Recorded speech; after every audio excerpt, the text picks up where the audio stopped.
We still got some Assassin's Creed Mirage gameplay related news to report, and this time we're going to focus on the parkour, combat and progression aspects of the game. In the video we're going to discuss the parkour possibilities hinted at by the devs, some elements we spotted from the screenshots of the game, the actual confirmed weapons and outfits, the progression system, a skill tree and way more. So let's jump right in and have a look at the recent Assassin's Creed Mirage news.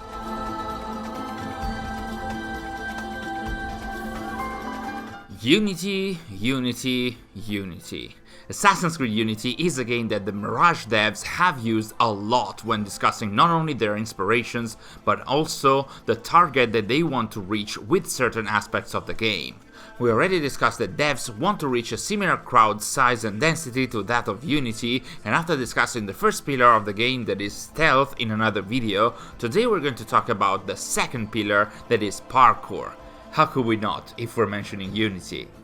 So let's start with what we already know about parkour in Mirage. The devs have gone far and wide to say that parkour in Mirage has been improved compared to the recent outings of the franchise, with some classic animations coming back from the original games like the corner swing, the pace of the parkour being sped up compared to Valhalla, and the level design of Baghdad being changed to provide more opportunities to run, jump and hide atop the various buildings. And most of the times when they discussed parkour, they really hammered on how they took inspiration or directly wanted to replicate or improve on what Unity was able to achieve. The clearest example of that is a comment by lead producer Fabien Salamon, who in an interview with Arab Hardware said that the team working on Mirage is seriously trying to reach Unity's parkour level. A bold statement here that surely gathered the attention of many fans, but I wonder if making such a promise was a little overhyping and might actually come to haunt the team. I'm staying cautious here. I always believe it's best to be cautious and then being positively surprised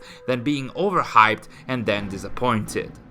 Another example of comparison to Unity comes from an interview with GameRant, where creative director Stéphane Boudon stated that Unity worked as an inspiration for Mirage, which is going to quote-unquote enhance the recent parkour with new moves for Basim, new ingredients, and a density designed to make the player move quickly everywhere. Speaking of the city of Baghdad and the various parkour possibilities in it, GameSpot is reporting that, much like in Unity, many buildings on the map in Mirage can be entered, which I'd imagine means that not all the buildings can be entered, but still, entering these buildings will allow players to parkour through structures and not just over them. Jeuxvideo also reports that the city of Baghdad will provide a higher density of the buildings themselves, most of them with flat roofs and with varied degrees of verticality, which will deliver several of what the devs call parkour highways, that is, the parkour paths that you oftentimes can find in the Assassin's Creed games.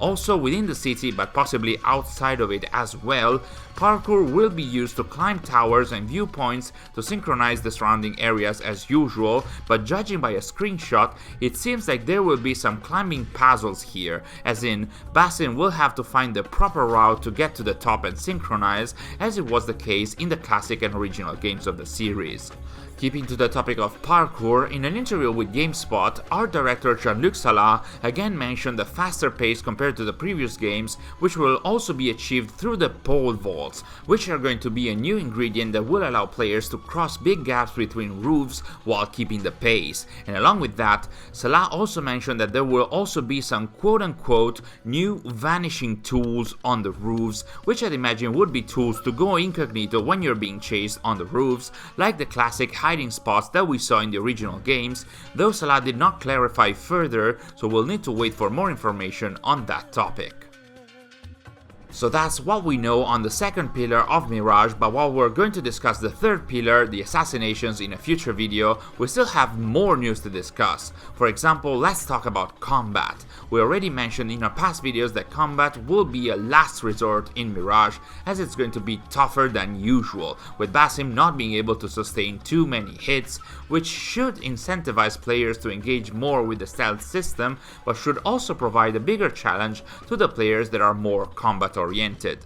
While we hoped and expected for a wide variety of weapon types, as it's been the case with the more recent games, everyeye.it is reporting that Basim will be able to wield 2 weapons, a sword and a dagger, and the hidden blade of course, which again is a callback to Assassin's Creed 1. Through the sword and dagger, Basim will be able to inflict both light and heavy attacks in a combat system that will seemingly be also very focused on parrying as well, as it was the case for the original games. Combat will also be very focused on timing and pressing the right buttons at the right time, which does seem like another callback to the original games and Assassin's Creed 1 in particular.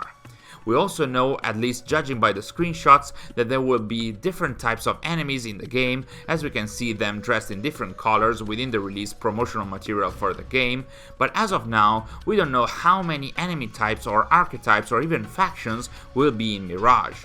There will also be an improved behavior by the enemies, even though creative director Stéphane Boudon gave Jeux Video a few examples about that for what concerns the stealth aspect rather than the combat one. For instance, there will be some enemies that will intentionally not react to Basim whistling, and other guards which are actually going to search haystacks and hit them with weapons while searching for Basim in order to damage him. Again, those are the only examples we have about enemy behavior, but we'll have to make do for now. We also got some news about the progression that Basim and the player are going to experience in the game. For example, as he progresses, Basim will be able to perform new moves that he won't have at the start of the adventure, so players can expect to learn some abilities or movements throughout the game. In an interview with IGN Latino America, producer Fabian Salamon also stated that the progression will not be tied to any XP counter, but rather to Basim's path within the Hidden Ones. As he follows his Path of Shadows, he will move from one rank to the next, and by doing this, he will unlock new abilities, outfits, weapons, resources, and tools. So this means that we can maybe still root for some more weapon types and for a variety of outfits, even though Global Esports News also reports that Basim and the player will receive the new types of armor or outfits at specific, defined moments of the story, where Basim is going to become an apprentice and then a master assassin, so there is also a possibility that the available outfits will only be the civilian, apprentice, and master assassin one.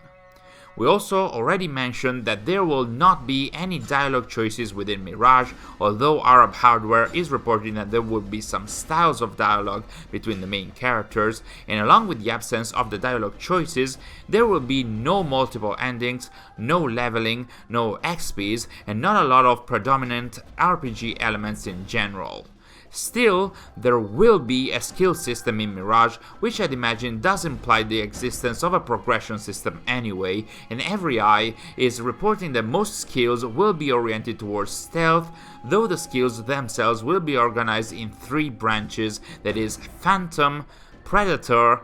and Trickster. Yeah, I see what you did there.